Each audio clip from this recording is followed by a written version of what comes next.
Hello and welcome to Lecture 4. We're going to cover the Hundred Years' War and the Renaissance.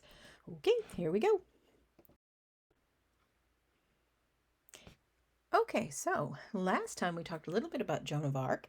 Now we're going to do a little of the context of the Hundred Years' War in a bit more detail.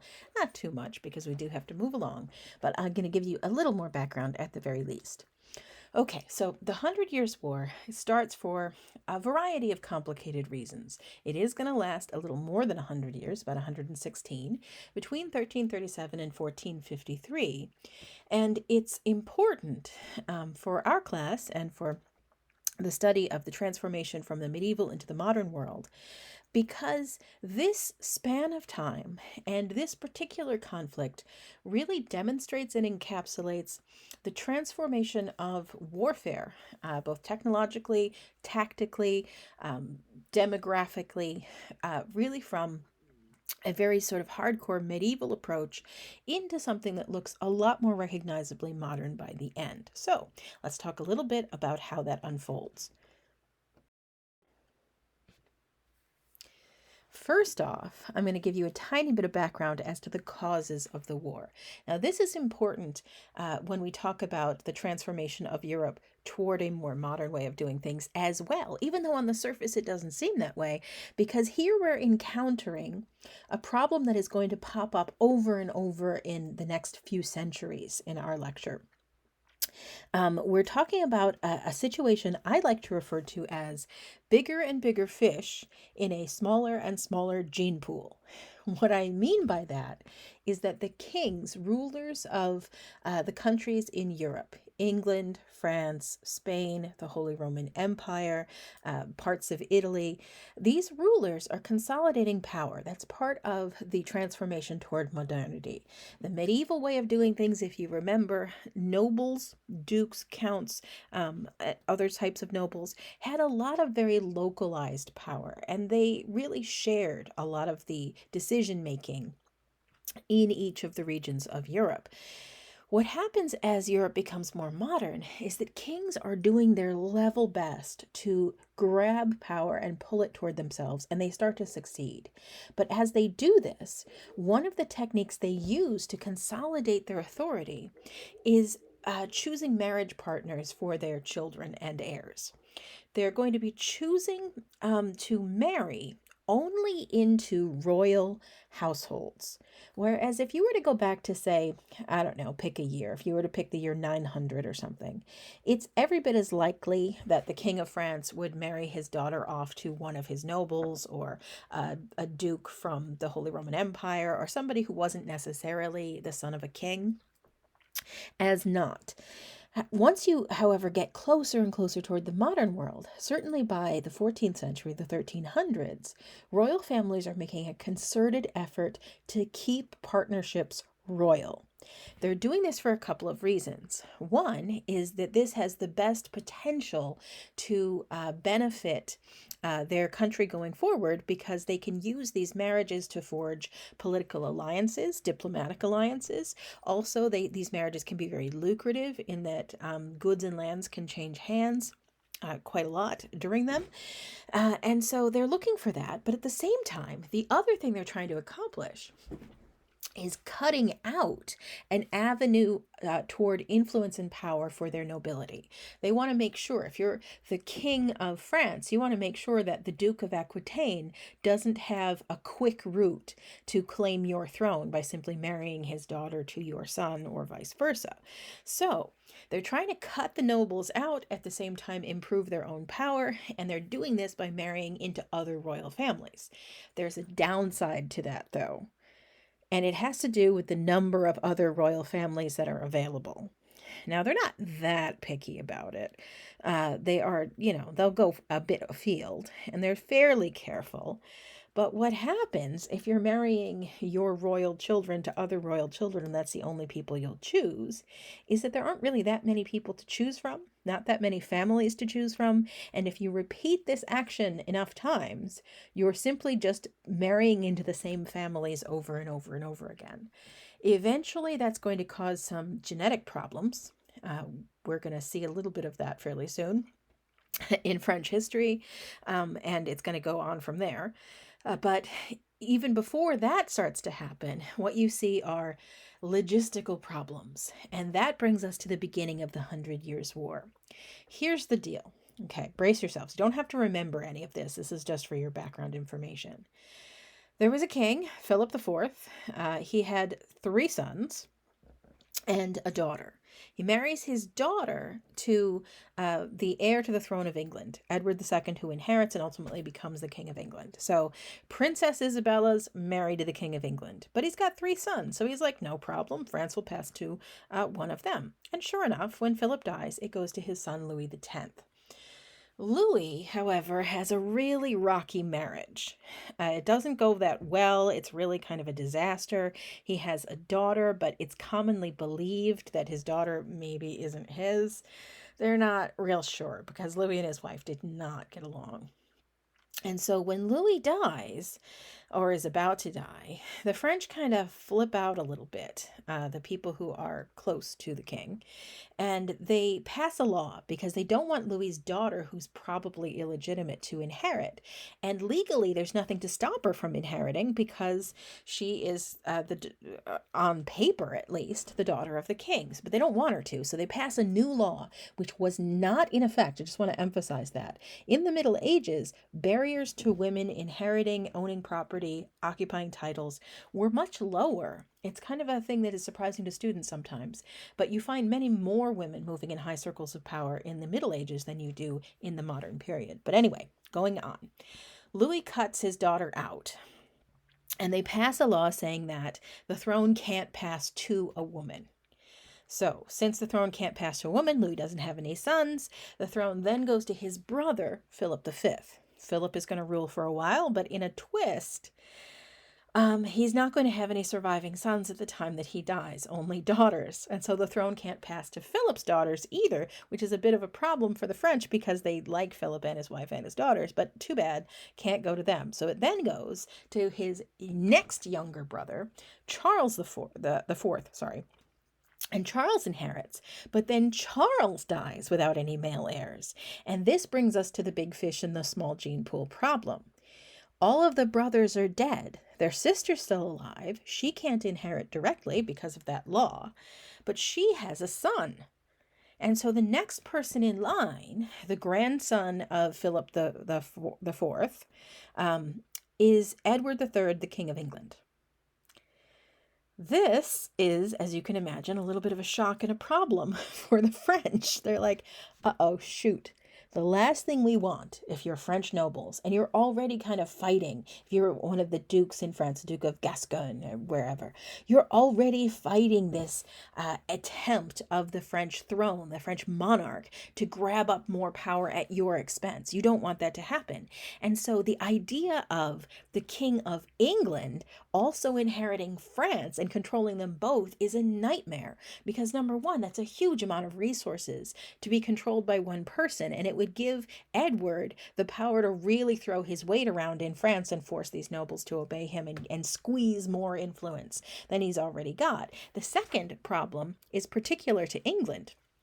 England had a whole do-over in 1066 with William the Conqueror, and as a result, even though it was poorer and colder and had just a crummier economy than pretty much anywhere in Europe in 1066, after that time period, the kings of England, because they were able to start fresh, they don't have hundreds of years of feudal relationships to wrestle with, they were able to set it up so that they were actually extracting more tax money and exercising more direct authority than anyone else in Europe from that point onward, and that's still true. So Edward III in England is in the habit of having a lot of control over his vassals. He's already even though the Magna Carta was passed, it wasn't really enforced at this time. Nevertheless, Edward had a lot of financial control. He had a lot of political control in England, and French nobles wanted nothing to do with that. So most of them dig their heels in and don't want to deal with Edward. There are exceptions because of basically shipping and trade and modern economies and whatnot, but we're not going to get into all of that. Anyway, Edward raises his hand and said, I'm the next person in line for the throne. I'd like to inherit France, please. And while we're on the subject, all of that land in Normandy that was taken away from The horrible King John. I want that back too. The French nobles are like, no, no, no, no, no, no, no. So they go back another generation to Philip III, and they're like, okay, so Philip III had a different son who didn't inherit, but he had a son, and we'll go with that. So even though it's another generation backward, they're like, there is still a male heir potentially that lives in France, and we're going to back him, and that's going to be our champion. And so they object and don't go along with Edward when he wants to inherit. So Edward and his heir, who's also named Edward just for convenience, referred to as the Black Prince. I assume he was dark haired, though he's not depicted that way.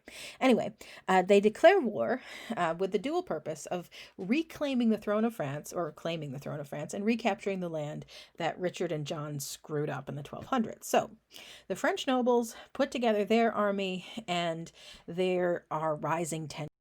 The French start interfering in Scotland. They cause all kinds of problems in what is now Belgium, but was technically part of France at that time. In Flanders, they start stirring up trouble all over the place, and then it erupts into open war. So Edward is going to launch an invasion and go and attack the French in order to push his claims. This is going to result in some nasty fighting, culminating in the Battle of Crécy in 1346. This battle is often pointed to by historians as a watershed moment. This is a turning point in the history of warfare where we start to see medieval styles of war losing out over a more modern way of organizing things. So let me explain a little bit what happens in the Battle of Crécy. The French have slightly higher numbers in this battle, and they have a big advantage over the English in that a far greater percentage of the French forces were equipped like this. This are these models with the armor, as you can see. This is the cutting edge and the kind of heart of the late medieval, very early modern army. This is heavy cavalry and the equipment of heavy cavalry. And so you have a knight who's mounted on a horse.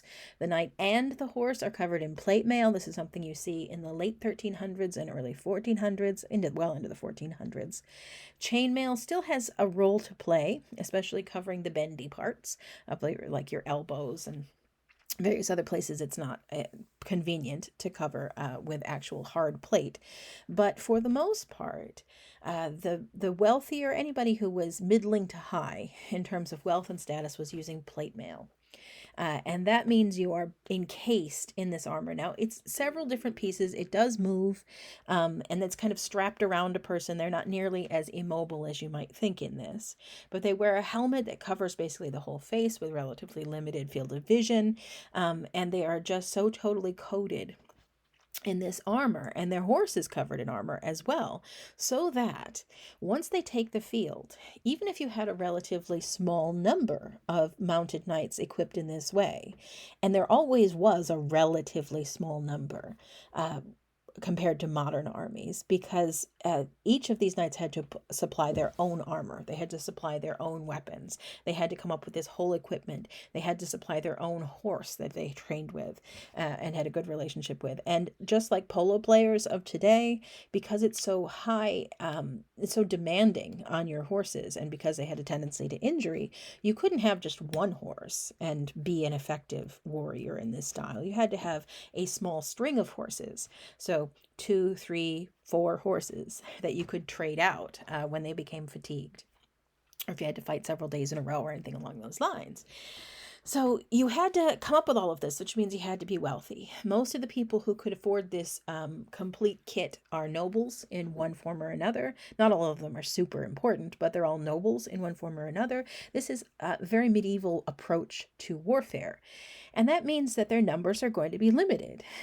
Even in a full scale, the banners of France have all been called out. It would be enormously rare, almost unthinkable, to see many more than, let's say, 15,000 of these guys on a field. Now, that's a lot. If you picture what it would be like to look at 100, 1,000, 10,000 people equipped like this, galloping over a field at you, they're basically a tank. I mean, if you're just standing on the ground with a sharpened stick or with, a pike with a pointy metal end on the end of it, you can try to sort of stand your ground and fight against them and push them off their horses, but it's very difficult. They will literally trample over people. And when they are at a distance or when they're going after other mounted knights, they use those lances. You see them in the hands on the mounted guys there on the horses, where it's basically just a long stick. And the purpose of it is to push a guy off his horse, because once he's off his horse, these mounted knights are significantly at a disadvantage. You can see that with the standing man to the left there. He's in his armor. Now, if he fights another guy in armor, odds are that he's not going to be very easy to injure. And that's another kind of reality of fighting in this late medieval style.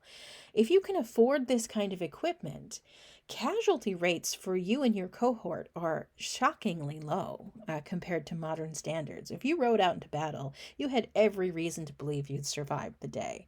It's not to say people didn't die and weren't horribly injured. They were. It did happen. But for the most part, casualty rates are low. Percentages are low. People don't die in huge numbers, typically speaking, because they're very well protected. And more than even just the protection, the physical protection of the armor, what they have going for them is layered together with their status and class and political influence. Each of these people on those horses is a valuable person, politically speaking. They're a wealthy person. And so if they're captured, you can ransom them back for a lucrative amount of money. And because they're all in this kind of upper class and they're going up against armies that look just like them, where everybody's in the same boat, they're the same position, it becomes almost like a gentleman's club where not to say that they're gentlemen at all, but everybody's rich. Everybody's from the same background. They're all squabbling over the same kinds of issues. These wars go on forever and ever and ever. Somebody gets the upper hand, somebody doesn't. And so they go into these battles. They don't really expect to die most days. They go fighting. And typically what happens if you win one of these, I guess battles is the only word for it. If you win one of these battles, you knock the guy off his horse. That's one way you can get the upper hand. You knock him off the horse, you disarm him, and then he's just hanging around. What you do then, if you are adhering to the medieval way of doing things, is you take him captive. And so once you've taken him captive, you take away his armor, so he can no longer fight in the style to which he's become accustomed. You take away his armor and keep it because it's valuable. You take his horse and keep it because it's valuable. And then you ransom him back to whoever is in charge of him. Sometimes it's his own family that will pay the ransom. Sometimes it's his vassals that will pay the ransom. Sometimes it's his lord, his overlord, the king or somebody who will pay the ransom. But you ransom him back to the other side. This was such a common practice, and it was done by both sides to such an extensive degree that by the time you're looking at the 1400s, when these guys ride out to war, it was not an uncommon practice to take an IOU. So, in other words, if you were to capture this fella, take his armor, you could simply have him swear an oath that he would not fight in the battle anymore, but instead would go home, and then once he got home, he would mail you his ransom money. It's a shocking kind of situation if you think about it, but this was how it was done, and this was the expectation.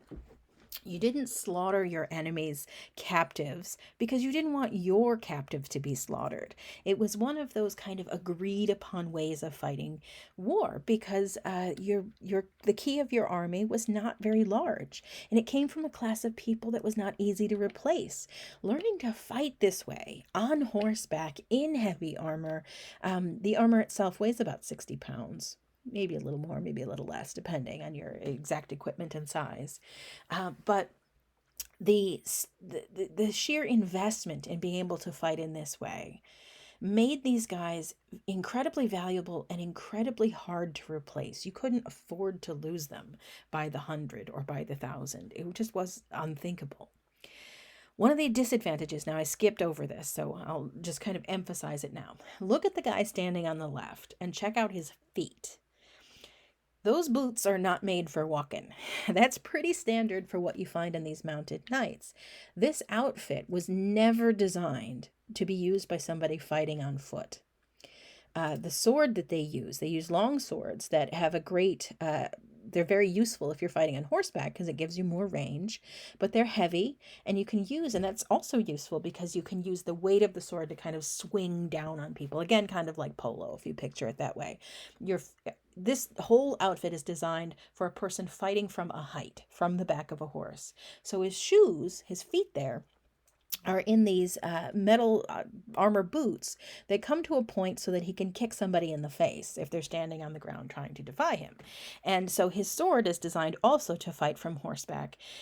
You can absolutely use it from the ground, but it's designed really for somebody to give somebody an advantage as they're fighting from above. So all of this is designed really for people fighting on their horses. That's going to be important later, so I just want to bring your attention to it now. So here's what happens at Crécy and why we say this is part of the beginning of the end of medieval style of warfare. Okay, so at Crécy, now you don't have to really be able to see the detail to really get the idea. The red figures are the English, the blue figures are the French. The blue figures are almost entirely made up of cavalry units. These are heavy armored cavalry, just like those clinky clanky knights I just pointed out to you in the last slide. On the flip side, the English were already outnumbered, but not only are they outnumbered, they have very, very few of those armored mounted knights. Instead, their little crosshatch blocks are men standing on the ground. They're armored, but they're on the ground ready to fight on foot.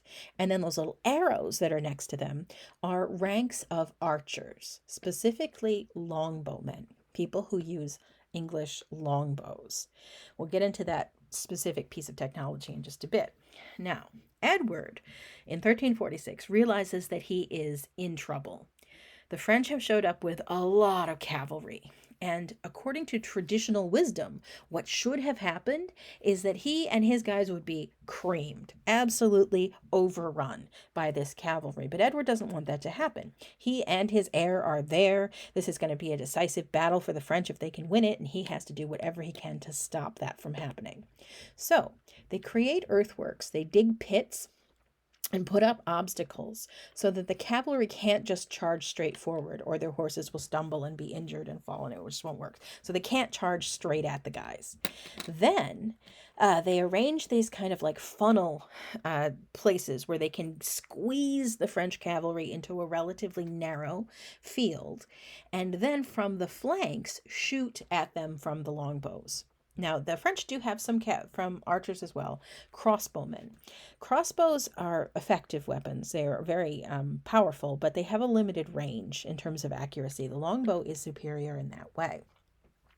So here's why this ends up changing the history of military, I guess, technique and approach and tactics. The English are on foot. They have relatively little armor compared to the French. They should be in a position where they're about to get slaughtered, but instead, these armored knights get funneled into a relatively narrow area and then are beset on all sides by these longbowmen. And a longbow is very different from other types of archery, longbow archery. If you've ever done any archery in like gym class or anything, you may have used some of the bows that they use for people to, I guess, play around with. If you ever hunted with bow hunting, that's different. They're usually compound bows and they're complicated. But if you've ever done like one of those gym class bows, you might know what I'm talking about here. They're kind of plastic and they're pretty plain, and you draw them back, and they usually have what's referred to as a draw, or the amount of pressure it takes to pull back the string of the bow, is somewhere between 10 pounds and 20 pounds. 10, 15 pounds is pretty standard. It takes 10 or 15 pounds of effort to pull back and draw the bow. And when you let go of a bow like that, a shorter bow would be like this, the string goes doink, and your arrow just kind of like sort of gently arches its way toward your target, and you hope to hit it. The way that traditionally, archers had been used in warfare. This is true in the ancient world as well as in the early medieval world.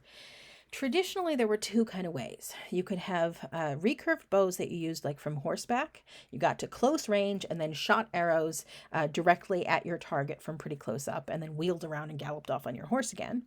That's how the Huns did it. Or you would get a big gang of archers all smushed together, and they would all fire a volley of arrows, just a hail of them up into the air, and then gravity would pull them down on your enemy in this kind of parabolic arch, and then gravity would pull the arrow down on people and kill them with stabbing arrows. Now, that isn't going to work at all when it comes to this style of fighting because the French are covered in armor. You can shoot arrows up in the sky as much as you want. It is never going to hurt the people on the other side. They are well defended. Similarly, the English don't have the kind of horses and bows that they can gallop up and shoot arrows and turn around, but the longbow doesn't work like any of these smaller, more traditional bows. A longbow is cut. Here, I'll show you a picture. You can see the guys here on the illustration. A longbow is cut to the height of the user. So it would be, that's literally what they mean. They're fairly simple shape, but they're made out of wood with a very high tensile strength, yew or ash usually.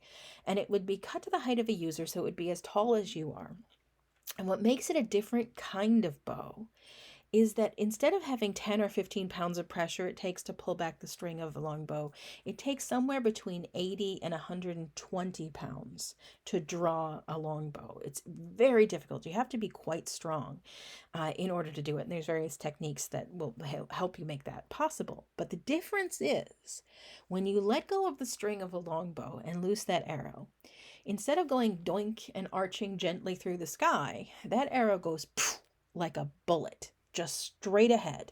And so you can aim directly at whatever it is you're aiming at. You have a longer accurate range because of the speed that this arrow is flying. And most important, arrows launched by longbows can puncture plate armor, at least the cheaper quality variety. They can puncture plate armor, and it makes them especially dangerous when it comes to shooting at horses. So what happens at Crécy is unpredictable to the French. They show up with their basically tank battalion, their heavy armored cavalry. They see a bunch of people on foot. They go charging ahead. They have to be rerouted through relatively narrow gaps because of the earthworks, because of the pits that have been dug and various other obstacles put in their way. And then they get peppered with these arrows from these longbowmen that are puncturing plate. They're injuring and panicking the horses that are jammed into a tight place. They are dropping knights off of their horses, and because they're in a narrow spot, that opens up danger for pikemen as well. So those men-at-arms who are standing on the ground are going to use long poles with hooks and pikes and pointy spikes at the end to push the French knights off their horses. And so shockingly, what happens at Crécy is that this battalion of mostly archers and pikemen standing on the ground is going to win, not just win, but absolutely rout the heavy armored cavalry of the French, so that the expensive equipment, the noble warrior, was defeated by these guys in very light armor or almost no armor, standing on the ground, using weapons that are much, much cheaper to produce, which is not to say that the longbow wasn't expensive in its own way. But if you compare that to the entire equipment of the mounted knight, it was as nothing. It is so much cheaper.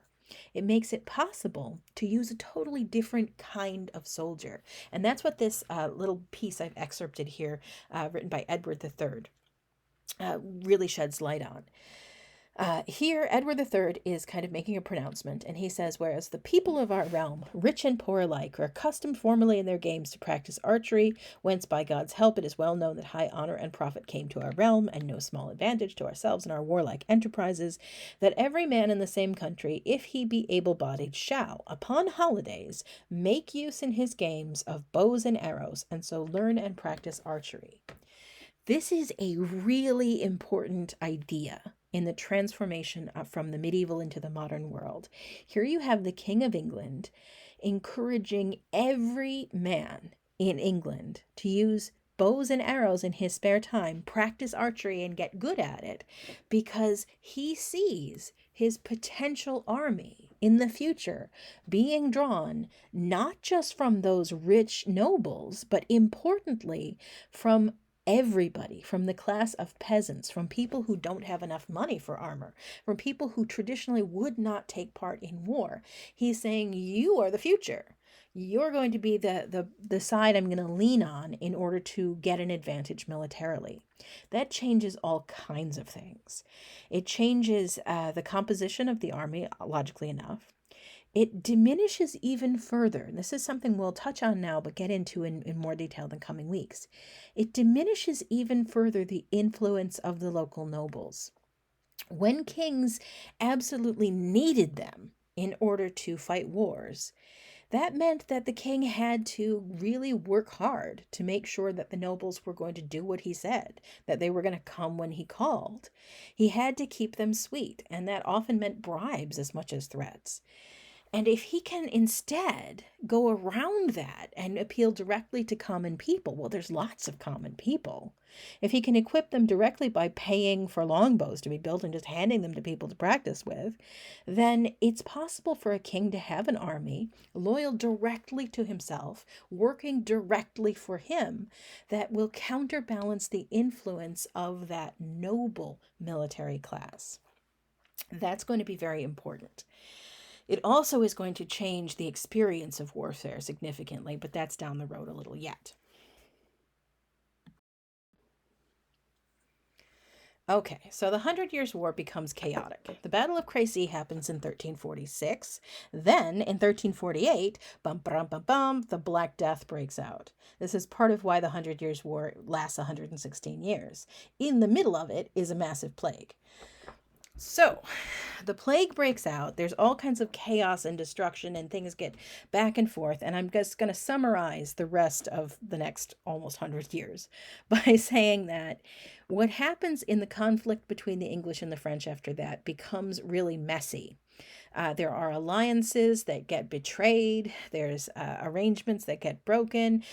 For a while, the English have the upper hand. For a while, the French have the upper hand. It goes back and forth and forth and back. Heirs to thrones get assassinated. It's just a mess.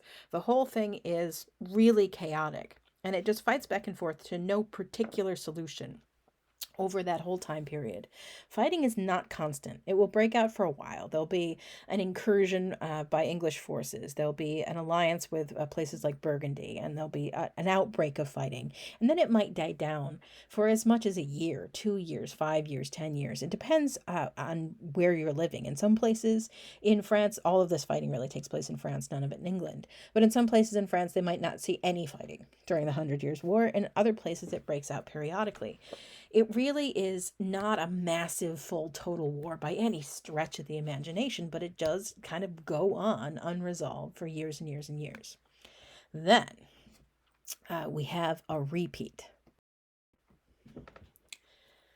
In 1415, there's been yet another expedition into France of the English trying to press their advantage. It's the same story, but the players have changed. Edward and the Black Prince are both dead. That was part of how it became stalemated earlier. Henry V is now the king of England. He has brought a few battalions of troops into France, and it's now October, and he has been fighting for some time. Things have been going horribly for Henry. He's tried to take over territory and failed. It's been pouring rain at this point. It's cold. We're in October, and the troops that he's brought with him are demoralized. They're mostly on foot, and they have been struggling. They're running out of food. They're nearly starving at this point. They're cold. They're miserable. They've been slogging through the mud. They're exhausted. And so they begin retreating toward Calais, where they can get across the channel and back into England, or at least reinforce from Calais. So they begin retreating, and they get cut off. The King of France, who doesn't participate in the fighting directly. This is one of those examples. Remember I mentioned the big fish in the small gene pool, and marrying your cousins over and over has consequences. This is potentially one of them. The King of France, Charles, has a condition that he has inherited, as far as we can tell. It's not really clear from the texts that are left. You can't really make confident medical diagnoses based on that information, but it's something like epilepsy, perhaps. I don't know. It's probably not epilepsy, but it's something similar. He has fits and he goes catatonic periodically. It's just a disaster. At any rate, that is not really relevant. What's relevant is that the French nobility show up to fight. And it may be relevant that the king isn't there because he's not present, but the rest of them turn up in huge numbers by medieval standards. So Henry V's troops are on foot, they're bedraggled, they're freezing, they are trying to escape, and they're cut off. And they're cut off by enormous ranks of French heavy mounted cavalry. Various nobles, important nobles in France, show up with all of their vassals, they show up with all of their troops, and it is in the tens of thousands of these heavy mounted cavalry that turn up. The English are outnumbered badly. How badly depends on whether you read an English source or a French source. They dispute the exact figures, but what is not disputed is that the English are in a terrible shape. They're outnumbered very badly. They dig into a position. And they find this spot where there are woods kind of encroaching on two sides, and then there's a field that has recently been plowed. And so the English are on foot and they dig in and they sharpen sticks to make a barricade. So they stick them into the ground to make kind of like a bristling hedge of pointy sticks to keep the horses from being able to charge just any way they want. And they arrange their archers. They have a lot of archers on foot. They arrange their archers behind these barricades and they try to create these sort of funnel-like area where all of the cavalry would have to go. The French show up and they're milling around. They've got the English cut off. They should really just kind of wait for everybody to get all on the same page, come up with a strategy, and figure out how to get them out of this position with the least amount of trouble. But one of the downsides to the medieval way of fighting, each of those mounted knights, each of those kind of leaders of units of these heavy cavalry, they're all noble, and many of them are high important, rich nobles. These are people who are accustomed to doing things their own way. They're accustomed to being in charge. The King of France isn't even there. And so they show up, and instead of having a consistent plan to deal with the English and get them out with the minimum amount of problem, some of the French troops just decide, we're going to charge. So it's 1415. We'll refer to this as the Battle of Agincourt. Some of the French cavalry just charges into this. What they find is that between the stockades and the mud, they can't get their horses close. The longbowmen are able to cause havoc. They can hit the horses even if they can't hit puncture the plate armor of the knights that are in the front. And so the horses start panicking. Then there's the stockades, and it's all very mucky. And so some people are pushed off of their horses by pikemen. Some people fall off their horses. Some people's horses fall underneath them. And so they end up on foot in the deep mud, facing down against the English, who have very little armor on, and across the stockade with longbows, etc. Now, if you remember what I just showed you with the clinky-clanky knight in the armor and his shoes, their boots were not at all made for walking. Their outfits provide excellent protection. It's very difficult to kill one of these armored knights, generally speaking, as long as they stay on their horse, or even if they come off their horse, as long as they stay on their feet. It's very hard to kill them, unless, let's say, you were to sink them into a newly plowed field. I don't know if any of you have ever walked on a newly plowed field. It's very thick and deep because the earth has been turned over and plowed in, and so if you step in that mud, you will lose your shoe. I mean, you'll go right down in it.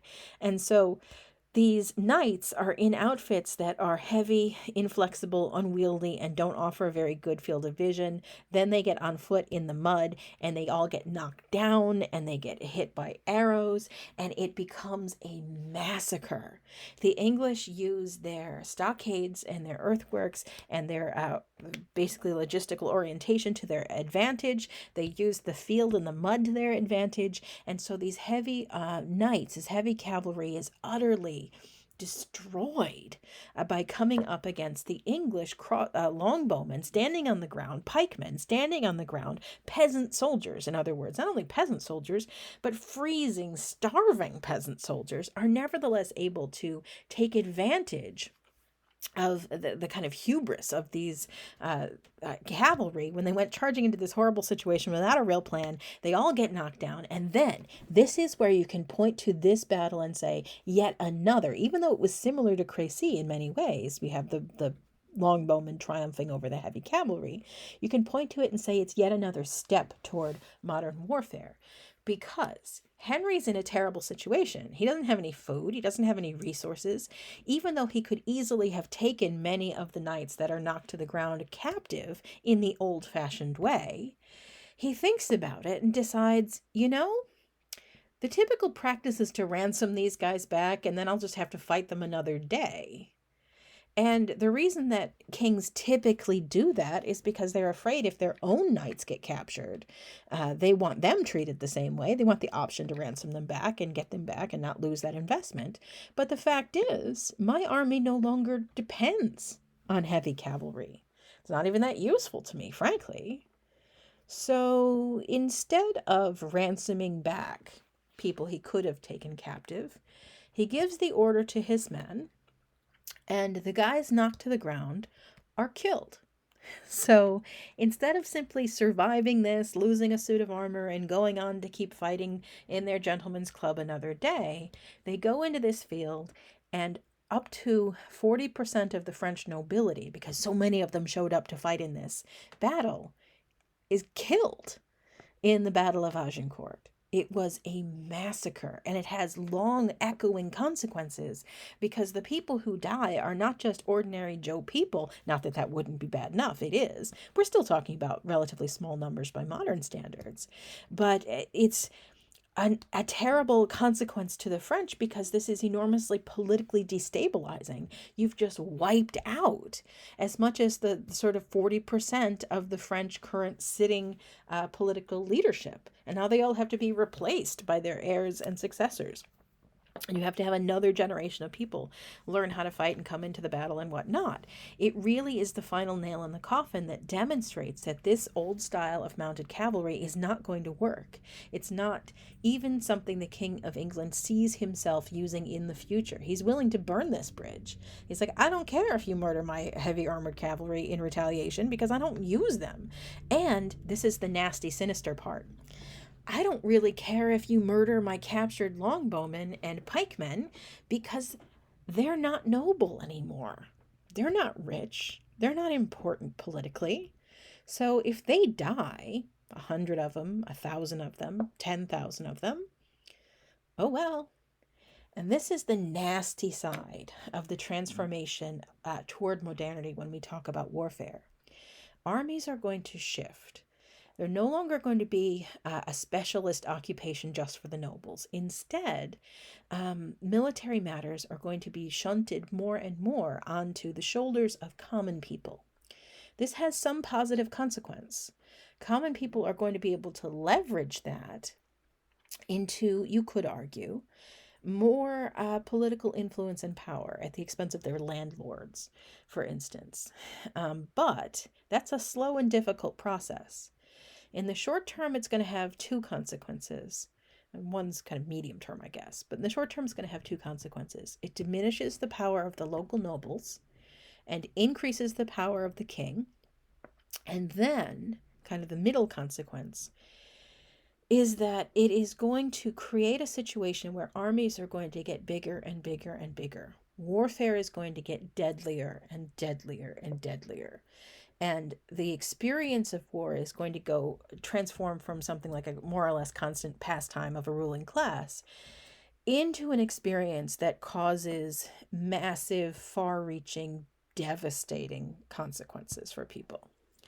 Okay, not that it ever was great, but you see what I mean. At any rate, at this point, it looks like the English have the upper hand. They forced the signing of the Treaty of Troy, where Henry V is supposed to marry Charles V's daughter, with the understanding that they're going to rule jointly, the grandkids. And then, dun dun dun, drum roll, Joan of Arc appears on the scene. Now, we talked about her in discussion, so I'm going to keep this fairly brief. Joan of Arc appears on the scene. This map sequence here is in reverse order. So the one on the far right is the oldest one, and then it works backward. And I don't know why the map maker decided to do it that way, but it's just up there to give you some indication. When Joan of Arc comes on the scene, or before the Hundred Years' War even really gets off, you can see England is kind of that bluey color there. And then they have influence in Aquitaine too, because they inherit that because, well, it's a long story. Basically, they've inherited that part. And then they have a tiny little bit of influence up there in what is now Belgium, near Flanders. And then over the course of the war, what happens, if you look at the panel on the far left, closest to Joan, you can see that the English form an alliance with the Burgundians, people from Burgundy. That's the slightly darker blue part that borders the pink part that's controlled by the French monarchy. That's good wine comes from there. They form an alliance with them, an alliance with the place that will later become Belgium. Right now, it's still part of France. And they managed to conquer so much of the northern part of France that they control the city of Paris itself. They really have the upper hand. It looks like they're going to take everything over. It looks like they are going to win this. And then Joan of Arc appears. The legend we talked about last time is that she she saw visions where angels and saints appeared to her and said that she was supposed to lead the armies of France. She does. When I say she does, I mean she holds the flag and is going to yell charge, and people on occasion do. She's not actually in charge of strategy, nor is she really like organizing the troops or anything along those lines, or even fighting directly. But she ends up becoming a folk hero for France. She's proclaimed by Christine de Pizan and others as a miracle and evidence that God wants France to win. Even though the English are Catholic too, it really, there's no difference between the two, but their cause is judged more righteous. She's going to inspire peasant revolts on behalf of the French against the Burgundians in particular. There's going to be a sort of a turning point in the war. This is going to coincide with some practical changes that are being made as well. So even though Joan of Arc is very important, she's important as a morale boost, she's important as a folk hero, she's important because she encourages these early ideas of nationalism. She's important for all of those reasons. But at the same time, there have been other transformations. The King of France is not an idiot. They've been modernizing their army as well. They've been shifting to more foot soldiers. They've been expanding the role of archers. They've been incorporating some of the changes that are working well for the English, even though they're still using heavy mounted cavalry as well. They're using it in a smarter way. They're learning the tricks, and they're incorporating new weapons, new techniques, and an expanded vision of what the army will look like. So there are more of these lightly armored foot soldiers that answer directly to the king. Okay, so all of that is changing. Joan of Arc has about an 18-month run where she wins and wins and wins, and she goes with the army, and everything goes great until she's going to be captured by the Burgundians. They hold her for a while, and then they turn her over to the English. The Burgundians turn her over to the English, and the English put her on trial for heresy. Heresy is the crime, and it was considered a crime, a capital crime, in fact, of teaching or believing, really teaching, ideas that are inconsistent with the teaching of the Catholic Church. And so she's accused of heresy. She's put on trial. She very famously goes through this whole process where they ask her a bunch of careful questions, clergy who work for the English, and try to catch her in heretical beliefs, but they can't, and they fail, and it doesn't work. And ultimately what they convict her of is wearing men's clothing. Now, you'll probably be asking yourself, is this usually a executable crime in 1400s, wearing men's clothing?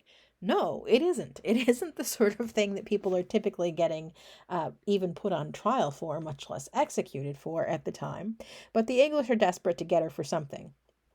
And so she inarguably wears armor, and then even after her capture, she refuses to change into dresses and skirts. According to one account, it was because she wanted to have pants on so that the jailers and people who were keeping her in prison would have a harder time taking advantage. At any rate, they convict her of wearing men's clothing, find her guilty, and then sentence her to death. So they burn her at the stake, poor Joan, and she dies, approximately 19 years old at the time of her death. The French clergy immediately are going to have a trial, a retrial for Joan of Arc, even though she's already dead. And they are going to overturn this conviction of the English clergy and declare that she's not a heretic and shouldn't have been executed for wearing men's clothing. Instead, they are going to begin the process of beatification or making her into a saint. And ultimately, that will be completed. And I think today she is still technically Saint Joan of Arc.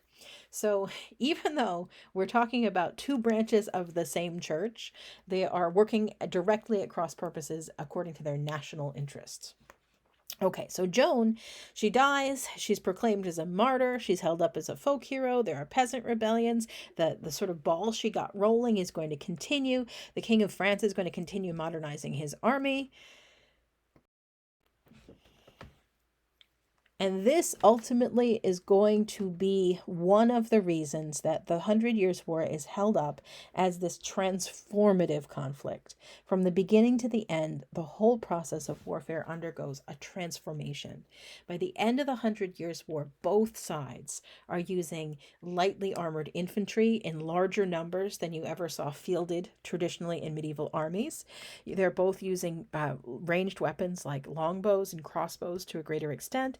They're also going to begin experimenting with a new piece of technology coming out of China, gunpowder, bum, bum, bum, bum, which is evidence of this new kind of global trade that we associate with the changes after the First Crusade and onward. That is part of a more modern approach to life as well as to warfare. All of that transforms. By the time you get to the end of the 100 Years' War, the tide had completely turned. France gets the upper hand and they ultimately win. When there's a sort of a treaty arranged by 1453, England kind of gives up. They're not going to, on paper, give up forever, basically, but effectively they retreat, they give up, they admit that this isn't going to go anywhere, and so France is going to retain control. And independence in the two places will remain separate. Both the King of England and the King of France completely have transformed their armies at this point. They're holding what's known as standing armies. The medieval way of doing things was that if you wanted to go to war, you had to call on your vassals, and they had to call on their vassals, and they had to call on their knights, and everybody would show up eventually. And they would fight hoping for a share of the loot, for the most part, and they would fight in exchange for the fief of land that they'd be given. So that was the medieval way of doing things. By the end of the 100 Years' War, what both kings are doing is simply hiring soldiers, drumming them up out of the countryside, equipping them with things like longbows and very basic armor and shields and things like that, if at all, and just kind of sending them into warfare. They're also equipping and arming men-at-arms, people who fight with pikes and various other types of weapons, providing them with their weapons, providing them with their armor, providing them with training for the use of these newfangled cannons. And they are simply paying them out of pocket and keeping them standing around, so that if the king has another use for them, he says, okay, guys, I already have on hand, go fight over there.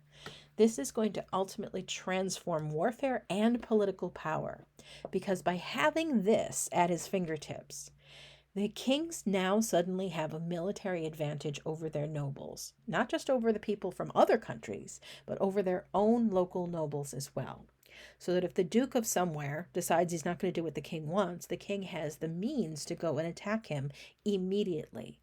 And because technology of warfare has changed, this was not possible if we were to back up to 1066, if we were to back up to 900. It wouldn't have done any good for a king to keep guys standing around to go attack local nobles, because he couldn't possibly have afforded to keep enough heavy armored cavalry on hand to be effective against them.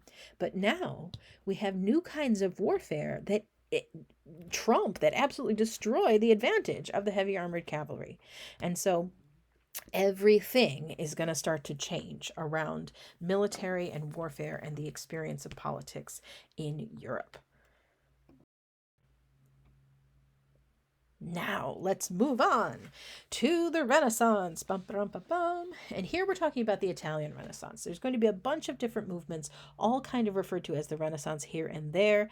This particular one, we're talking about the social, political, economic, and artistic transformation in Italy at the end of the 1300s into the 14 and early 1500s. So here we go. One of the most iconic sort of changes that we associate with the Renaissance, or rebirth. That's just a French word meaning rebirth. What it refers to is the rebirth of interest in the classical world, the rebirth of interest in the type of science, geometry, all types of other types of mathematics as well, physics, astronomy, medicine, all of the kinds of things that the ancient world was exploring, including very practical fields like law and politics and various other army structures and things along those lines. There's a great resurgence of interest in all of that, in the Roman Empire in particular. There's also going to be a mirror created of this resurging interest, created by the resurging interest in classical art. So in some ways, the optics of the Renaissance sort of mirror what's going on culturally, broadly speaking. However, what you should know is that these great, and there is no way to look at them as anything other than masterpieces of human achievement, the sort of great artistic production of the Italian Renaissance is made possible by a really very deliberate effort by the elite classes in northern Italy in particular to try to justify a new way of making a living and a new way of establishing political dominance that was deeply distasteful to a lot of their neighbors and a lot of the other noble people in Europe. So, in some ways, you can look at the Italian Renaissance, the artistic movement in particular, and the social movement broadly speaking, as part of the world's most long-lasting and effective public relations campaign. So, that being said, let's move on and talk a little bit about how that came to be. This particular artistic piece is very famous. It's part of the Sistine Chapel ceiling, painted by Michelangelo, who hated to paint. It's just a piece of trivia. He liked to sculpt. That was his deal. But he got roped into doing this by the Pope. We'll get into that kind of later. Okay. All right, so ignore the date on this map. The exact boundaries are going to change and morph a little bit.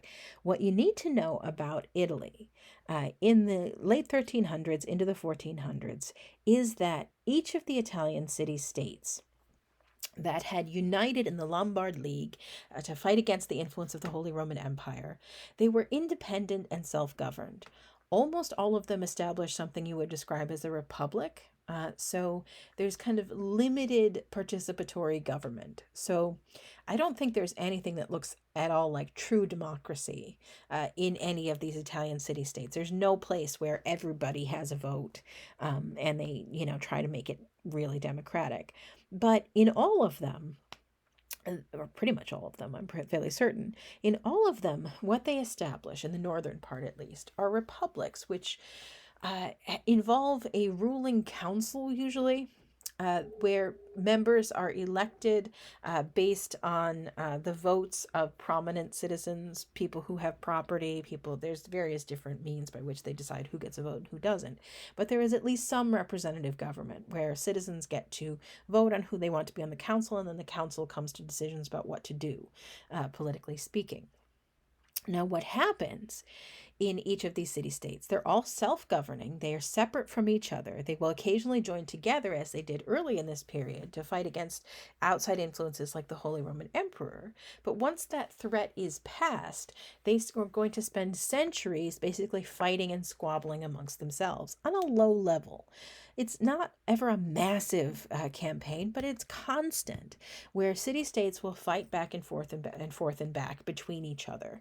And the goal of this fighting is to try to prevent any one of them from getting the upper hand. So there's this kind of constant bickering. Sometimes it's squabbling over trade territory. Sometimes it's fighting over boundaries and borders. Sometimes it's squabbling over rates that people have to pay for docking. It really kind of depends. Sometimes it's personal issues. But what happens in these Italian city-states, and there's larger states to the south, the Kingdom of Naples is still kind of, and Sicily are both sort of loosely associated with the Holy Roman Empire. What happens in this situation is that the leadership of one after another of these city-states is going to be dominated. And this happens in virtually all of them. They're going to be dominated by factions or powerful families within that city-state. It happens in each of them. All of them have their own families that end up doing this. And they will find a way to subvert the representative governments that are there, the councils and basically the assemblies that were designed so that people could have some influence over the government, and instead will control those through a combination of bribery and threats and just generally throwing their weight around. In almost all of these city-states, there's a little bit of a messy component to this where different families will form factions and they fight each other and it gets kind of nasty. So I'm not going to get into all of the details of all of these places, obviously, because we don't have time. I'm just going to pick one very famous one, and I'll talk a little bit about how this unfolds. The most famous of the families that go through this process, where they rise as members of the Republic and then ultimately come to dominate the government of the city they live in, Florence, is a family known as the Medici. You can pronounce it Medici or Medici, it really doesn't matter which one you like. But they come to prominence and power in Florence in the 1300s. A fellow by the name of Cosimo de' Medici is going to take the wealth that his family has accumulated and use it to maneuver himself into a position where he's controlling the government, where he's controlling power in the city. He does this through a combination of people who will affiliate with him and suck up, and he ends up kind of having arrangements with them. There's also a process of like going after and attacking his family's enemies. It's a little bit like the mafia in a sense. So some of it's done in the open, some of it's not done in the open, but he takes his wealth and he turns it into political power. This is unsavory for a couple of reasons. One is he's corrupting this Republican government, this government that is meant to be representative. And a lot of people know, and not everybody's happy with that. Two is the way he gets his wealth in the first place.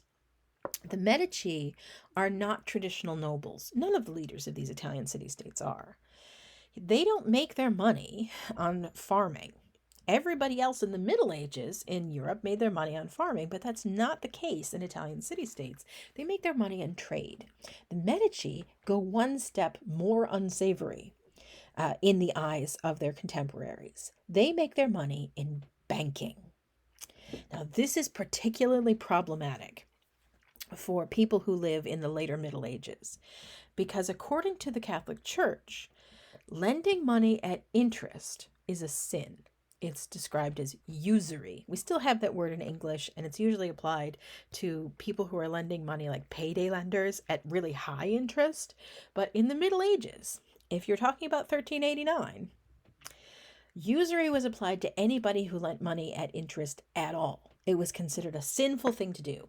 And the perspective of the church on that was, and it really shaped around the idea of an agricultural economy. If you're a farmer and you have to borrow money, typically that means that something has gone horribly wrong. Your crop has failed, you don't have enough to plant in the spring, your plow has broken, you need a new plow. People who need to borrow money in an agricultural economy are people who are experiencing misfortune. And so the church's position was that charging interest, you don't have to lend people money if you don't want to, but charging interest on loans to people is taking advantage of their misfortune. And it's a sin and you shouldn't do it. In a merchant city like Florence, the Medici are going to maintain that what they're doing is not the same thing at all. They are going to make money lending. That's how banks make money, lending money and then charging interest on it. But they're not lending money to farmers who are having a hard time. They're lending money to merchants on these speculative ventures. So I lend money to a guy who outfits a ship and goes and gets a whole bunch of valuable goods and then brings it around to Europe and sells it at a huge profit. The merchant makes a profit, he pays back his loan, the banker makes a profit, everybody makes a profit. There's no misfortune here. And so the Medici are going to be, of course, very injured in their outlook and say, you shouldn't look down on how I make my money because I'm not taking advantage of people. It's okay, it shouldn't be considered a sin. However they feel about it, people do consider it a sin, though. They've made their money simply by having money. They don't grow anything, they don't make anything. They're bankers.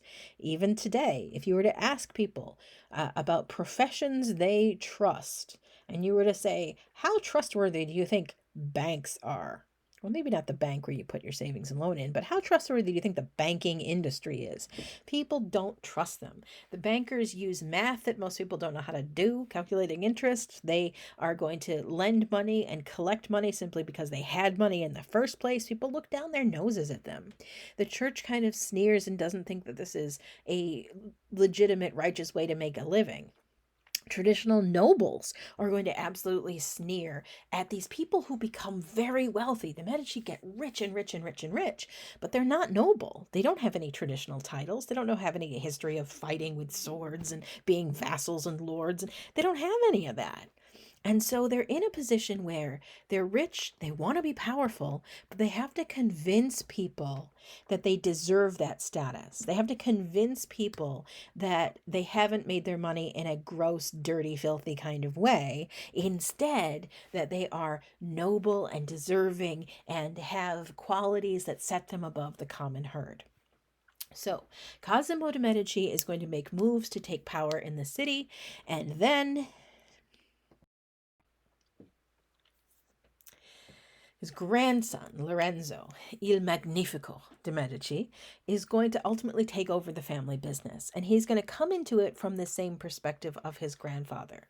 He's more or less secure. His family has cornered the market. They are controlling the government.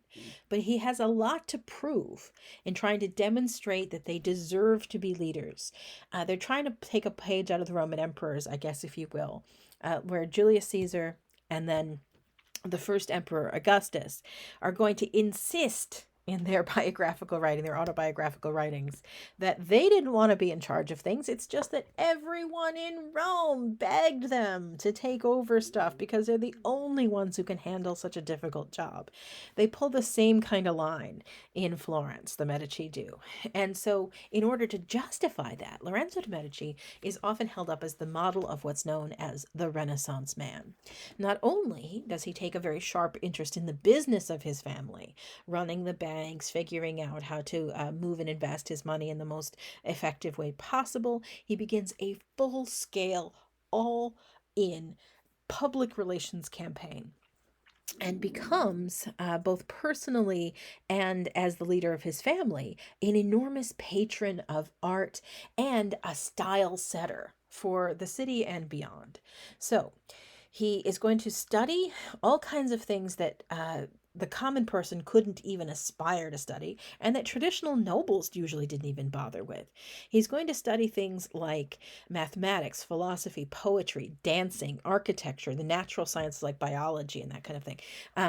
And zoology, and especially art. He's going to apply himself to making himself an expert in these sophisticated cultural pursuits. At the same time, he's going to try to be as noble as the traditional nobles. One of the things he sinks money into, as Cosimo did too, these Medici family gets super rich by banking. That's their profit. That's where they get all their money. But one of the things they do, and this is similar to the leaders of the other Italian city-states too, is they take their profits and they buy land. Why? Simply because that's the traditional way that people marked themselves as noble. You knew they were important nobles because they owned a lot of land. They had a lot of tenants that answered to them. It was the reason they had so much power. And yet, this is completely different. If you were to go into Northern Europe and look at these big landowning traditional nobles, they justified their position not just by owning the land and managing it. They justified their position because they were the ones who were the center and the heart of the army. And they were the ones who had to go and fight to defend this land. That's not what the Medici are doing, but they want to look like traditional nobles. So they buy a lot of land and then study the kinds of things that traditional nobles do and do well. So they study things like jousting and hunting and falconry and fencing, which they have no reason to do in their lives, and general land management, and write treatises about it so that everybody can admire how educated they are on this subject, because they are trying to grab the trappings of traditional nobility for themselves, but they go in above and beyond. The kind of investment the Medici are going to put into studying things that are like advanced topics, philosophy and literature, being able to quote the Iliad and the Odyssey and Virgil at length to anybody who will listen. And this is part of why they call it a rebirth, because they're going to cultivate an interest in the works of the ancient world in order to show how educated and elite they are. They're doing this to show off to people, to prove to the common guy that he couldn't possibly replace a Medici. He couldn't be qualified to do the kinds of jobs that the Medici family are able to do because he can't possibly have these accomplishments. They're also setting the bar a lot higher than traditional nobles did. If you were to chase down a duke from France, say, and quiz him on his deep understanding of philosophy, he'd laugh in your face. He's like, what are you talking about? I don't have to know anything about that or do anything about that. We were well into the Middle Ages before the average noble could read. It just wasn't their job. They were a military class. So this is a very modern interpretation of what nobility looks like. And it's going to ultimately end up influencing those traditional nobles in the long run. But in the short run, what the whole Renaissance is about, because we associate the art movement with this family, among others, is an elite group of people who've made a lot of money trying to justify their political dominance by showing that they are inherently better than other people. Okay, going on. Okay, so a little talk about how art is going to transform, and I'm going to do this pretty quickly. So I have a couple of examples here. On the left, you have a page from, these are both pages from books. On the left, you have a page from the Lindisfarne Gospels. That's an Irish monastery from about 715, and you see a sort of classic early medieval style of art. When I say an illuminated, that means it's a decorated manuscript, a handwritten book. And you can see it's a really quite sophisticated artistic form, borrows from various Celtic themes. You have a lot of geometric drawing, kind of symbolic, figurative pictures of animals and people and various other things that will be incorporated. There's none here in this particular page. This is the first page of the book of Matthew. On this particular example, but you can see that is the kind of art that was frequently being done at the time. It's highly sophisticated in its own way, but it's not one that attempts to realistically capture what people look like. It also doesn't look really anything at all like the art of Greece and Rome from their heyday. It's a completely different kind of style. And you can say much the same thing about a much later piece that you can see on the right there, that's from about the 12th century. 1120 to 1145-ish. That is another page out of a sacred book. A psalter is a collection of psalms. And it is, again, an illustration of the book. And it shows Mary Magdalene talking to the disciples. And what you can see here is absolutely associated with medieval style of art. The people, the human figures, have interesting and distinctive faces. They have hands and feet that you can see that are oddly elongated. It's just a stylistic choice. And then their whole bodies are just covered in these robes. And that is how they're depicted. The lines are fairly simple and straightforward.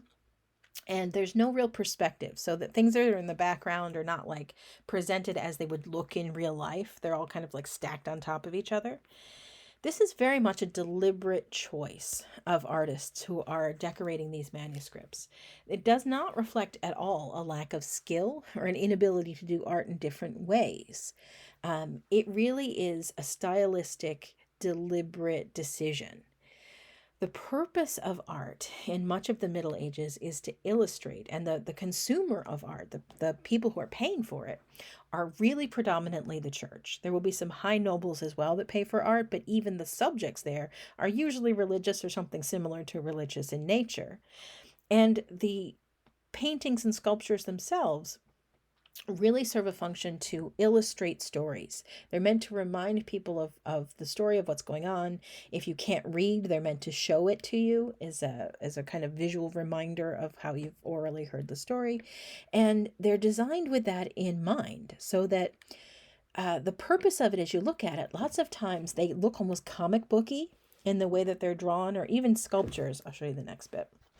Are very kind of smoothed out and simplified, because the purpose of this kind of art is to communicate the story. It's to show what's happening in this particular scene, so that people can look at it and read it in a sense and say, aha, I see what's going on there. That's pretty clear. And not be distracted by the details as they're presented. I'll give you an example. Okay, so you have here two side-by-side examples of Adam and Eve stories.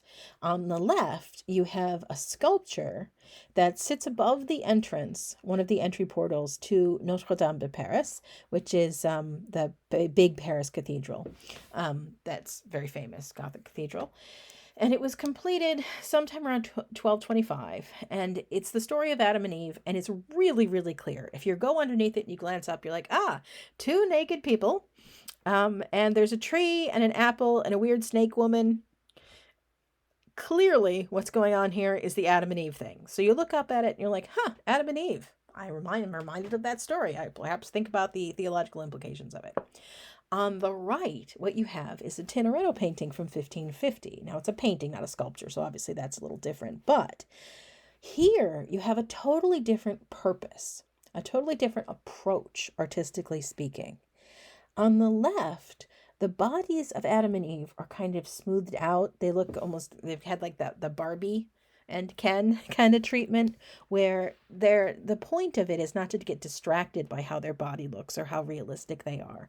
The point of it is not to admire them as figures. The point of it is to look up and be like, yes, I recognize that story. On the right, the purpose of this painting is fundamentally different.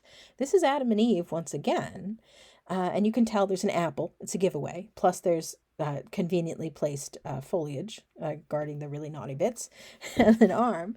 But the purpose of this, if you can see how it's painted in such a way to make the light kind of glance over the naked skin of the people, the purpose of it is really to focus the audience's view on the bodies, on the figures that are being represented here, so that you look at it. If you were just walking through the room and you were to glance over and see this, you wouldn't automatically glance up and be like, Adam and Eve, I know exactly what that is. Instead, you have to look a little closer and think about it and really examine the features that are inside it before you realize that this isn't just a naked picnic, that there's the whole story behind it. Because the purpose of this art isn't just to jog your mind about the story of Adam and Eve. The purpose of this is to celebrate and show the skill of the artist, that they're able to render a human form in this kind of realistic way, that they're able to render a landscape in this kind of realistic way. Certainly Tintoretto, I'm sure, would tell you all about how this is a celebration of God's creation and so forth. I don't mean to imply that he's not religious at all, but the purpose of this painting is not religious instruction. The purpose of this painting is to celebrate and enjoy in kind of a immediate sensual experience kind of way, to sort of enjoy the sort of physical representation of the body. It's to enjoy the physical side of things, and to see how cool and sophisticated and masterful the artist and his patron, the person who paid for this painting, are. So you admire the taste, the daring, the excitement of this kind of a painting. You admire the skill of the painter. And I don't mean to diminish, one of the purposes of this kind of art is for you to admire the bodies that are being depicted here.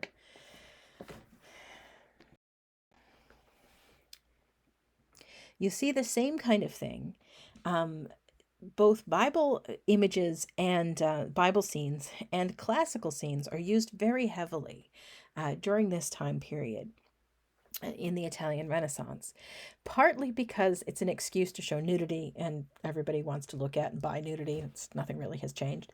But partly it's to show the skill of the painter. It's to show new and innovative and taste making changes in artistic styles and form.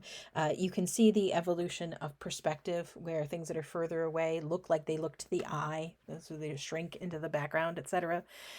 You can also see some other changes in how physical forms are depicted looking much more like this particular posture of the birth of Venus here. Venus, it's a painting. They could paint her standing however they wanted to. But here she is. It's the story of how Venus was created in the sea, and she comes sailing to shore after her creation because she's a goddess, so that's why she's not a baby, on this shell. And she comes sailing in, and then everybody admires her, and she's the goddess of love, and isn't that great? At any rate, that standing, that posture where she's leaning on one leg and she's got the other one kind of lifted, this is absolutely taken directly from classical Greek and Roman statuary. This is how gods and goddesses and various other figures are depicted there. This sort of half standing, leaning on one leg with a curve of the body. This is called contrapposto. And it's a technique that was used in classical Greek statuary. And so, what Botticelli is trying to communicate to his viewer when he paints this is not just his incredible skill at rendering his figures and expressing his subject and whatnot. He's deliberately recalling what these Greek and Roman statues look like to demonstrate on behalf of his patron, the person who paid for this painting, that that person is educated. That person knows about that kind of thing. That person understands the value of ancient learning. It's all a very deliberate choice. Okay. And so you find there is this tremendous marketplace. The art of the Italian Renaissance is fantastic. It's just wonderful. I do not mean to diminish it in any way, but the reason there is so much of it has less to do with any kind of I don't know what you want to call it, essential progress. This isn't because people have become more enlightened and more modern and whatever, and this is how they've discovered or rediscovered the way to depict people in a realistic way. It's very much a deliberate choice, a stylistic transformation that is driven by people like the Medici, who set themselves up as patrons of the art and push the boundaries of what medieval art could do so that they can demonstrate that they have elevated taste, so that they can demonstrate that they have an education that is above and beyond and different to what the ordinary person can afford. And it becomes almost an arms race where different families are going to jump over each other to hire the best and brightest and most accomplished artists. And so you get this explosion of fantastic art, in part because you get this really unique marketplace where all of a sudden rich people are spending tons of money on art. They're commissioning giant sculptures, they're commissioning huge paintings. And so artists can not only find people who are willing to keep them in paint and are going to keep them employed, artists can hire whole workshops of people, and they do.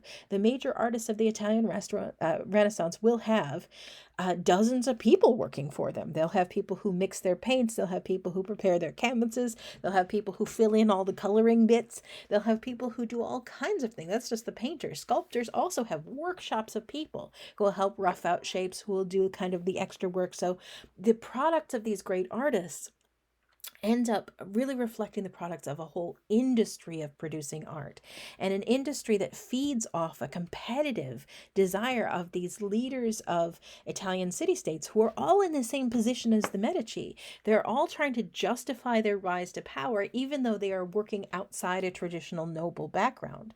They're breaking with centuries of tradition. They're not in charge of Milan or Florence or Genoa or Pisa because they put on their armor and get on their horse and go and defend that town. They're not leaders of those places because they've inherited this position after 10 generations or 12 or 20 or whatever. They're leaders of these places because they got rich and threw their weight around. And they're trying as hard as they can to make people forget that. So here we go. The Mona Lisa, by the way, I'm not going to get into all the detail. If you ever have a chance to take an art history class, you should, because it's awesome. At any rate, Da Vinci is going to move around a bit. He's going to work for the Medici to some extent. He's also going to work for the Sforzas in Milan. But you can see again, there's going to be a significant overlap between artists who paint for basically decorative purposes or sculpt for decorative purposes and science.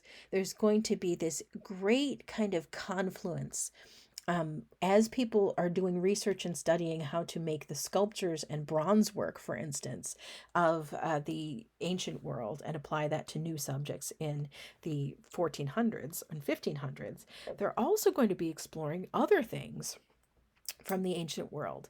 Things like geometry, astronomy, mathematics, physics, all of those things, architecture, that's going to be a big one. And there's a tremendous amount of overlap. So people like Da Vinci are working on all kinds of mechanics as well as trying to understand the mechanics of the body and how it works in order to depict it as realistically as possible. And so you have artists occupy this kind of odd niche that it's kind of halfway between science and decorative art. And then, of course, you have the straight public relations stuff. Here you have Botticelli, same guy as the Birth of Venus guy, and he's depicting the adoration of the Magi. So this is that Christmas nativity, if you drive past the church at Christmas time, the sort of manger scene, if you will, where you've got, if you look at the center of this painting, there's Mary there in the blue, and she's holding the baby Jesus. And then you have all the people who have come around to look and be respectful, I guess.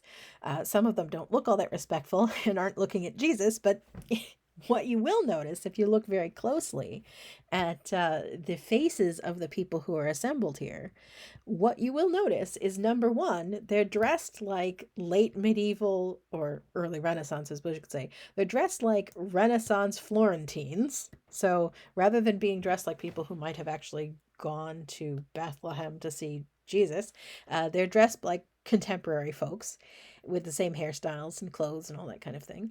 They're also, if you look closely, members of the Medici family. If you guys see the guy way on the left in the red with the tights, standing next to a horse, you can sort of see the head of the horse in there, that's Lorenzo de Medici. And so he's literally painted into paintings with religious subject matter. And so the goal of creating something like this, and the goal of, I mean, the reason Botticelli did it is not because he thought that would be a great model for a person who might have attended the birth of Jesus. He did it because the Medici are paying him to do it, to produce this. And the reason they want to do it is because they want to, at least in the minds of people who might come and see this painting, they want to plant that idea that they are associated with religious themes, that they are associated with the church, that they're associated with holiness, that they're associated with taste and luxury, that they're associated with all of those things kind of wrapped into one sort of untidy bundle. They're going to end up spending a lot of money. Remember how I mentioned that the way they made their money through banking was considered a sin. Well, they're going to invest very, very heavily in making sure nobody remembers that. The Medici are going to sink tons and tons and tons and tons of money into the church. They're going to invest very heavily in building churches. This particular church here, which is already large, very large, it's designed by Michelangelo, and it is known as the Cappella dei Principi, which is the prince's, or the first, this is the prince's chapel. The Medici family are going to build this as kind of a private church for their family. And they're also going to have a private kind of tomb inside it, as well as a beautifully decorated dome. They're going to spend and splash out huge amounts of money on this. And the hope and the plan is to ingratiate themselves with the leadership of the church, with the Pope, with other important church leaders. By spending this kind of money, they are making sure that people are not going to be preaching in the pulpit on Sunday how sinful it is to make your money through banking. They are making sure that the church is going to be an ally instead of a rival for their power.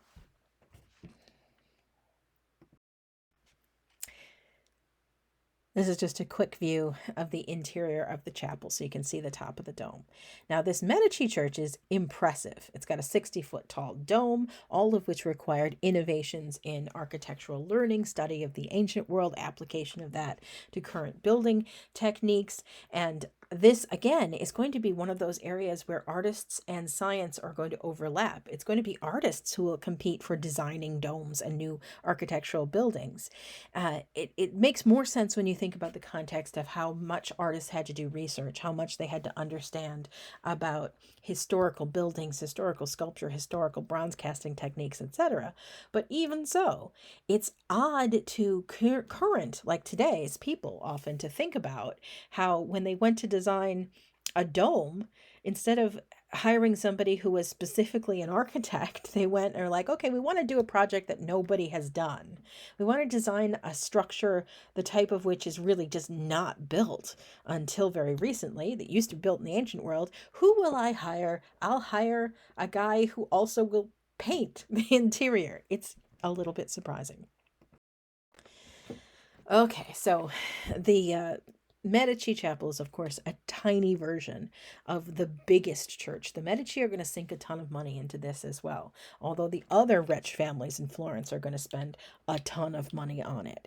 You can see the scale of it in that picture on the left. All of those buildings on the ground are ordinary sized buildings. If you look where you can see the street and really squint, you might see those tiny specks. Those are cars.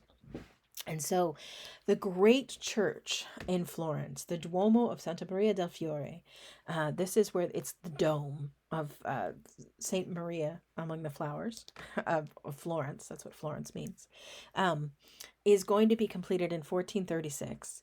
It takes a century to put this together. The dome is 376 feet high. It's a massive monumental achievement, and it represents a deliberate effort of wealthy families to funnel money into church building, at least in part because they're desperately insecure about how their money making could be perceived. They want people to associate them, and they want the church to associate them with a legitimate, with a decent way of making a living. And so they go out of their way to make that statement. Okay, so yet again, we have blending, I guess you could say, of Greece and Rome and the current day. This is Raphael is going to produce what's known as the School of Athens. There's a great idealization of classical themes, philosophy, mathematics, art in particular. So you see yet another. So there's a huge amount of money being spent on sucking up to the church and a huge amount of money being spent impressing everybody how much they know about the ancient world. I'm just going to go quickly here. Here we go. Probably the most famous of the sculptures that is produced during the Italian Renaissance is this one. This is Michelangelo's David, completed in 1504. It's about 14 feet tall. It's enormous. It was paid for by the Medici, and Michelangelo is one of their pet artists. They work for him predominantly. And he gets around a little, but at any rate, they pay for sculpture on this monumental scale. It's a massive, huge achievement. It originally was supposed to be put on top of a building, but it was too heavy and they had to move it around. And it ends up becoming a symbol for Florence. And so it really encapsulates everything. It's an object that captures how much investment the Medici were making in creating a public image, in being a patron of the arts, in order to promote the idea of themselves as noble and superior to the average person, and also an image of Florence as this sort of powerful and reasonably, I guess, independent place on its own. David was chosen as the symbol of Florence because in the biblical story of David, he's a general nobody who kills Goliath, who was a giant who was terrorizing people. And he does it with a sling and a rock, so he doesn't have a sword or anything fancy like that. And so symbolically, with the Medici's intervention, David comes to represent the triumph of places like Florence. Small, tiny, they shouldn't be militarily powerful, and yet they are able to beat the Holy Roman Emperor because of their ingenuity and because of their independence and because of the grace of God. So this ends up being a kind of rallying point. He ends up being the symbol of Florence, and this image is cultivated and provided by the Medici. Okay, so problems. This is where we say the crisis of the Renaissance. The church is going to go through a period of really serious moral compromise.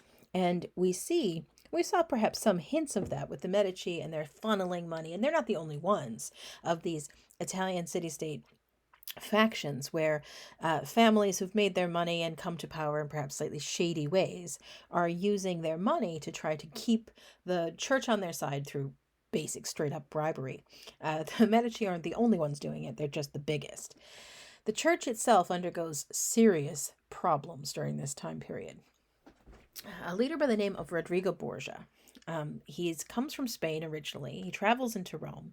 He bribes his way into the office of the papacy. He becomes the pope. He's proclaimed the pope. And then he's going to spend his entire papacy promoting the agenda of his own family. And when I say his own family, I'm referring specifically to his illegitimate children. He's got several of them. He's got a mistress that he keeps openly. Again, this is a low point for the offices of the church.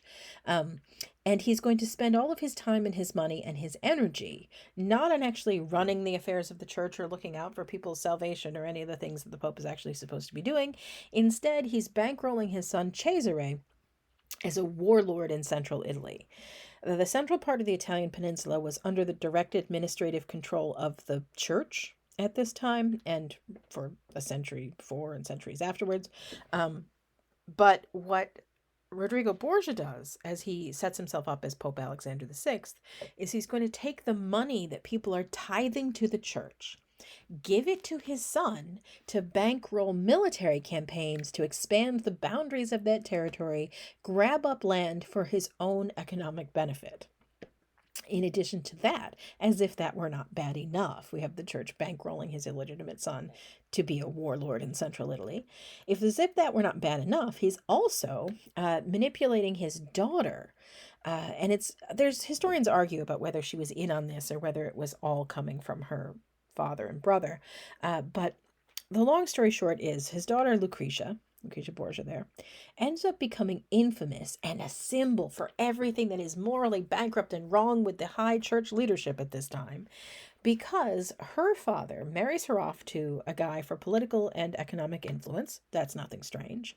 But then, when circumstances change and a better option comes along, rather than actually trying to annul that marriage or separate her or go to any kind of trouble to get her out of it, or better yet, simply accepting the fact that his daughter's married and he should probably leave her alone, what happens is that Lucretia Borgia's husband suddenly and mysteriously dies. Now, this did happen. People did just get sick and die sometimes. But it's widely believed in her own lifetime, in his own lifetime, that Lucretia's husband was poisoned, possibly by Lucretia Borgia herself, possibly by her father, possibly by her brother, who knows, so that she could end up married to a richer, more powerful, more advantageous person next. This is the time period when people's respect for the leadership of the church is going to hit the absolute bottom. This is the low ebb. They're corrupt. The Borgias, everybody knows they're corrupt, and it's something that increasingly is troubling and bothersome to people in Europe. You can see this dissatisfaction with the rise of figures like Savonarola. That's the fellow there on the right. He's a popular preacher who comes to prominence in Florence, and he's going to start pushing back subtly against what he sees as the, I guess, moral bankruptcy of the church leadership. That they're not providing guidance to people to live righteous and upright lives in Savonarola's vision. He's too smart and too clever to go directly after the Pope. He doesn't preach sermons where he criticizes the clergy in any kind of direct way, but he does start preaching sermons where he talks about how people lately have become too concerned with worldly things. They're too concerned with paintings and sculptures that celebrate the body. They're too concerned with making money. They're too concerned with lavish church buildings. They're too concerned with all of that. And that in order to be a good Christian, you should turn away from all of that and rededicate yourself to simple spirituality again. So he starts preaching this and he becomes very popular. And so he institutes something, and this is where historians hate his guts, even though, on the one hand, you're like, well, I can understand where he's coming from. He institutes something called the Bonfires of the Vanities. He has at least one major public spectacle where he invites people, if they're being led astray by things of this world, cosmetics, mirrors, hairbrushes, fancy clothes, dirty picture books, various other novels that are just encouraging them to sinfulness. He encourages them to bring them all down and throw them onto a bonfire and get rid of them.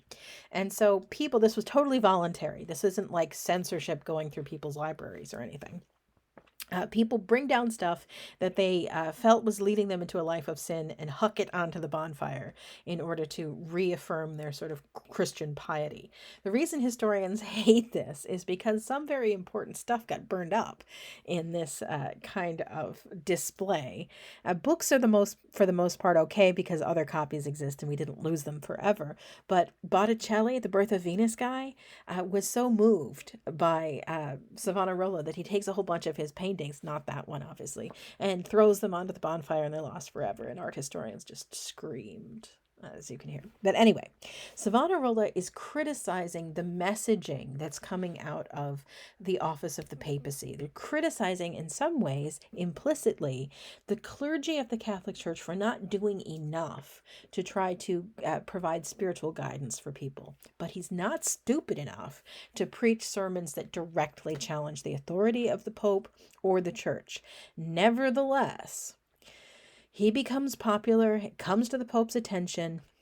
The Pope is in the middle of promoting his son's military campaigns.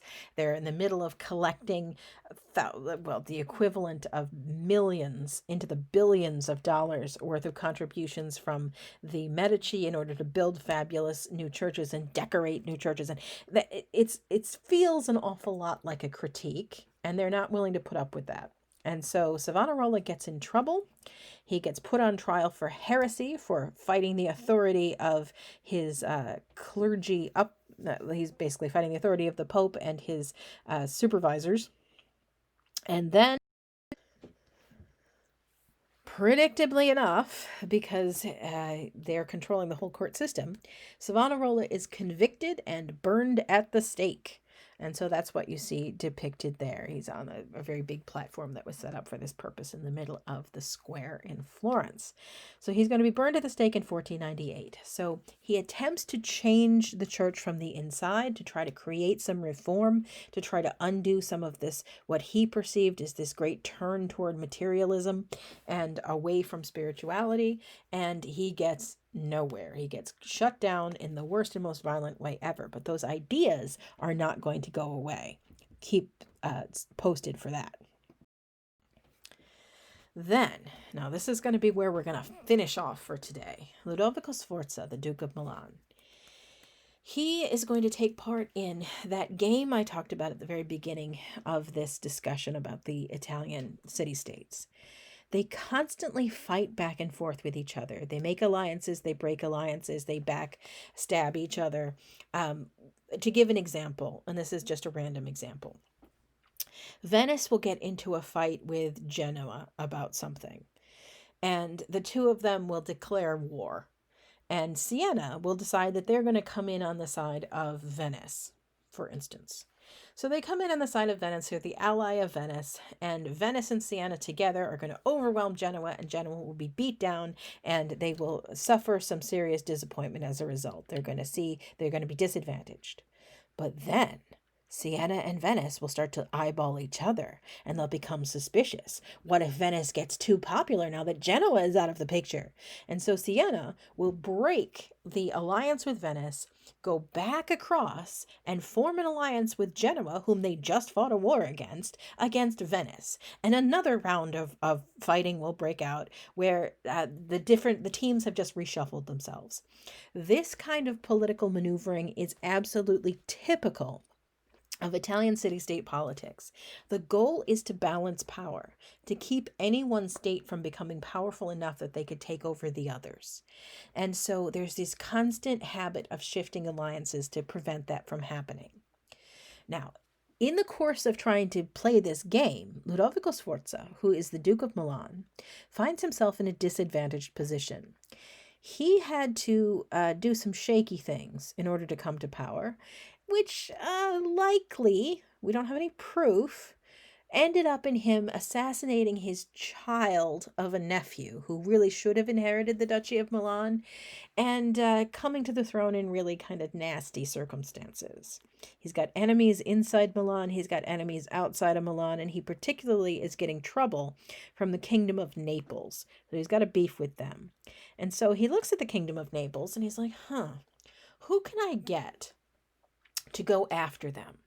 Because if there's one thing better than forming an alliance against your enemy, the best thing you can do with this kind of politics is get two of your enemies to fight each other and leave you completely out of it. If you can stir up Venice to go after Naples, then he can just sit back and enjoy the show. He doesn't have to get involved. That's what he's going to try to do, but Venice is too smart for this. They're like, I'm not fighting Naples. I don't have a problem with them. I have more of a problem with you, frankly. So he's like, who can I get in here to put Naples in its place? Now, Naples has some backing in the Holy Roman Empire, so he's like, what about France? So he turns his eyes to the north, and he writes a letter to Charles VIII, the King of France, and says, hey, don't you have some relatives on your side that could claim that they have a claim to the throne of Naples? Everybody in Europe can say this because remember, they're all marrying each other's families constantly over and over. So everybody has some legitimate inheritance claim to everywhere. And so he's like, hey, don't you have some kind of claim over Naples? And the King of France says, well, why, yes, I do, now that you bring it up. And now that you've made the suggestion, maybe I would like to go and mess with Naples. Now, when Ludovico Sforza came up with this idea, he was picturing that the King of France would perhaps sail to Naples, the southern part of Italy, and cause problems, or would just stir up trouble or something. That is not what happens. What happens is the King of France pulls on his army. And at this point, we are well done with the 100 Years' War. The King of France's army is a modern army. And all of that money and all of that time that the Medici and others were sinking fortunes into building churches and paying for art and educating themselves about astronomy, all of that time, the King of France was building and modernizing his army. A standing army, light infantry, tens of thousands of troops instead of simply thousands of troops. And he's going to take that army with the latest in gunpowder-based artillery, and he's going to move it to the south, and he's going to invade the Italian peninsula. He's going to carve a path like cutting through butter through northern Italy, pass right through the Duchy of Milan, right through Florence. Hold on, let me show you the next bit. He's going to go right through Florence, kicking the Medici out. They have to run and scramble in order to take shelter, and they're not sure what's going to happen after that. He's going to march through central Italy and seize control of Naples. And he does this so easily, it sends shockwaves around Europe. In Italy, they completely did not see this coming. They'd spent a lot of money on churches and art. The King of France had spent a lot of money on an army. And when push came to shove, we see who perhaps spent their money more wisely at this point. The King of France has his way with the Italian peninsula, which raises the interest of the Holy Roman Emperor, who had been doing similar things with his army, having observed his neighbor, the King of France, doing it. And so he thinks, hey, I have legitimate claims to parts of Italy as well. He's going to invade. The two of them are going to end up in squabbles with each other, France and the Holy Roman Empire, and they're going to spend, well, really centuries, but decades in the immediate future, ripping Italy into tiny little pieces and claiming it for themselves. The era of the Italian city state vanishes at this point. Their independence, their power, the advantage that they had when they were able to form a league against the Holy Roman Emperor, all of that passes with the medieval style of warfare. All of that goes away, and the age of the nation state is upon us. Bum, bum, bum.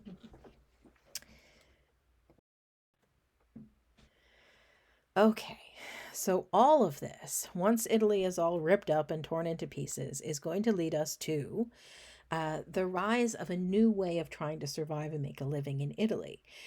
They're going to translate all of what they accomplished under the Medici. The Medici are going to have to flee town for a while the King of France has marched through.